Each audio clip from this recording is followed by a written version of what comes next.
All right, sir, you're Calvin Randall. And Mr. Eckhart, will your client waive the formal reading of the indictment in each case? We do, Judge.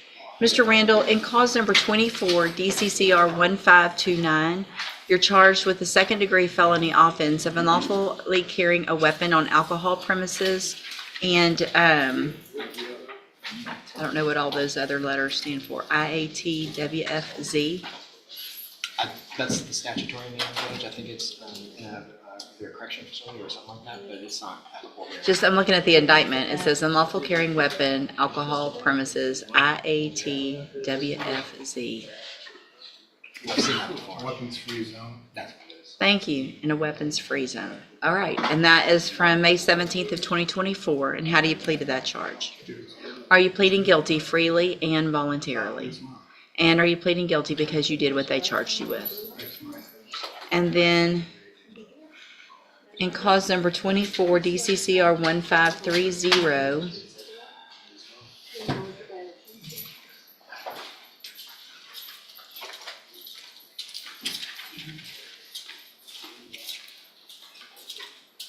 you're charged with a third-degree felony offense of evading arrest or detention with the use of a vehicle from May 17th of 2024. And how do you plead to that charge? Again, are you pleading guilty freely and voluntarily? And because you did what they charged you with.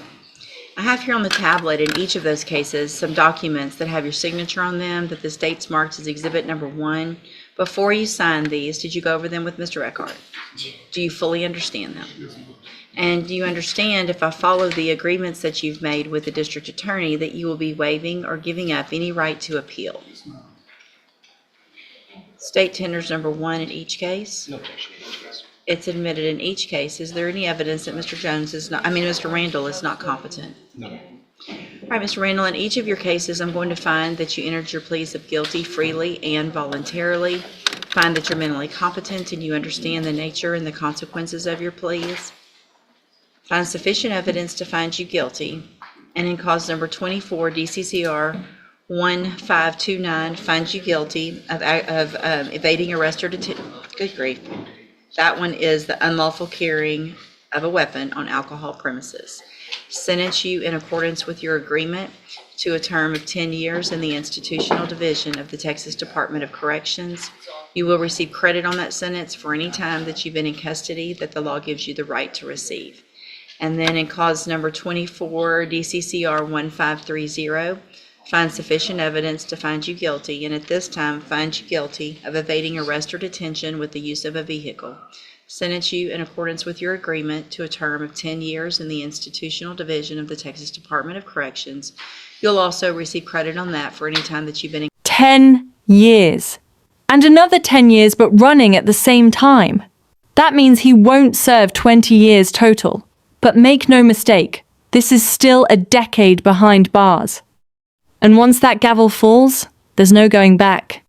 In each of these cases, I'm going to hand you the trial court certifications that shows these were agreements that I followed, and so you've waived your right to appeal. Did I do, I don't think 1529 came through. Okay. Would you? Yes, ma'am. They're going to, so also I'm handing you a written admonishment regarding your ineligibility to possess a firearm or ammunition. Because of the judgments entered against you, you're ineligible under Texas law to possess a firearm or ammunition. Possession of a firearm or ammunition could lead to charges against you. Firearm is a legal term, and you should read the written admonishment I provided you to see what devices qualify as a firearm. If you have questions about the laws that make you ineligible to possess a firearm or ammunition, or about how long that lasts, you can talk with Mr. Eckhart. All right, good luck to you, sir. And we're going to get that other one printed out in just a second. I don't know what's... All right, thank you, sir. You can go back with the bailiff. We'll get it to you. Good morning, sir. You Jake Juan Fontenot? Good morning, yes, ma'am. And Mr. Rojas, will your client waive the formal reading of the motion? He will, Your Honor. And you guys have agreed to go on... 1, 2, and 3, Judge. Mr. Fontenot, in cause number 22-39248, I have a first amended motion to revoke your unadjudicated probation, and will he waive the formal reading of that? He will, Your Honor. It shows that you were placed on probation December 14th of 2022 for the offense of theft of a firearm, a state jail felony, and that was a 3-year deferred probation. Is that correct? The motion alleges that you violated your probation. Count 1 alleges that you failed to report as directed to the probation department July 17th, July 23rd, and August 20th, and September 23rd of 2025. And is that true or not true? True. Count 2 alleges that you failed to pay your court-assessed fees as directed, and that as of September 23rd, 2025, you were $3,505 behind. Is that true or not true? True. And then count 3 alleges that you committed the offenses of possession of marijuana, resisting an officer, and no insurance on September 9th of 2023 in Calcasieu Parish, Louisiana. And is that true or not true? True. And the state's going to abandon the rest? Yes, Your Honor. Did you enter your pleas of true to counts 1, 2, and 3 freely and voluntarily? Yes, ma'am. And because those counts are actually true? Yes, ma'am.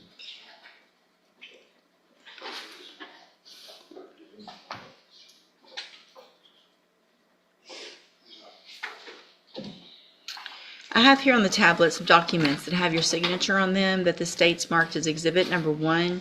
Before you signed these, did you go over them with Mr. Rojas? Yes, ma'am. Do you fully understand them? Yes, ma'am. And do you understand, if I follow the agreement that you've made with the district attorney, that you'll be waiving or giving up any right to appeal? Yes, ma'am. State tenders number 1, No objection. it's admitted. Any evidence that Mr. Fontenot is not competent? No, Your Honor. All right, sir, I'm going to find that you entered your pleas of true to counts 1, 2, and 3 freely and voluntarily. Find those counts true. Find sufficient evidence to find you guilty, and at this time find you guilty of the state jail felony offense of theft of a firearm. Sentence you in accordance with your agreement to a term of 9 months in the state jail prison. You will receive credit on that sentence for any time that you've been in custody that the law gives you the right to receive. I'm handing you the trial court certification that shows this was an agreement that I followed, so you have waived your right to appeal. I also handed you a written admonishment regarding your ineligibility to possess a firearm or ammunition. Because of the judgment entered against you, you're ineligible under Texas law to possess a firearm or ammunition. Possession of a firearm or ammunition could lead to charges against you. Firearm is a legal term. You should read the written admonishment I provide you to see what devices qualify as a firearm. If you have questions about the laws that make you ineligible to possess a firearm or ammunition, or about how long that lasts, you can talk with Mr. Rojas. All right, good luck to you, sir. You can go back with the bailiff. Good morning. Are you Relatia Mouton? Yes, ma'am. Good morning. And Ms. Mouton, I'm going to take judicial notice of the court's files in Ms. Mouton's cases. We've got clause numbers 25 DCCR 0907, 1446, 1467, and 1468. Ms. Mouton was examined for competency to stand trial by Dr. Capon. I have received that report dated September 29th of 2025, and the finding in that report is that Ms. Mouton is currently competent to stand trial. Is there any other evidence with regard to competency, Mr. Rojas? No, Your Honor. Mr. Smith? I'll finish it. Then at this time, based on that report, I am going to find Ms. Mouton competent to stand trial. And Mr. Rojas, what is the announcement then? Judge, can we get one more announcement? I'm going to need some time to go over the rest of the discovery with Ms. Mouton. Sure, we'll just do a normal reset. Ms. Mouton, Mr. Rojas will be out there to go over everything that he has received, and then you guys can make a decision on what you want to do with your cases, okay? You can go back with the bailiff. Yes, sir, thank you. Good morning, sir. You are Asa Joseph Jones. In clause number 25, DCCR 0963, you're charged with aggravated assault, discharging a firearm recklessly. That's from June 12th of 2025, and that's a first-degree felony offense, which means if you go to trial and you're found guilty, the range of punishment would be a minimum 5 years up to 99 years or life in prison. Do you understand? And I have here on the tablet a plea bargain rejection that has your signature on it with Mr. Burbanks that shows that the district attorney's office has made an offer if you wanted to enter a plea of guilty. for 25 years in the Institutional Division of the Texas Department of Corrections. You have every right to reject that and have your case set for trial. I just want to make sure you understand what the possible consequences are if you go to trial and what your options are if you wanted to enter a plea of guilty. And do you understand all of that? Yes, ma'am. And do you want to reject this offer and have your case set for trial? Yes, ma'am. All right, I'll get that done. As far as you know, all the discovery, you have everything? I have everything. Okay. We're not waiting on anything, Judge. And is there any reason to believe that this offer would change, Mr. Coleman? Not at all. I want to make sure you understand, Mr. Jones, that after today, this offer will be off the table.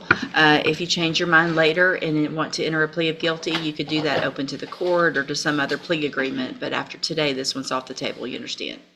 Yes, ma'am. Okay, we'll get it set for trial. Mr. Burbank will begin preparation. Thank you. Thanks. I'll be out to see you.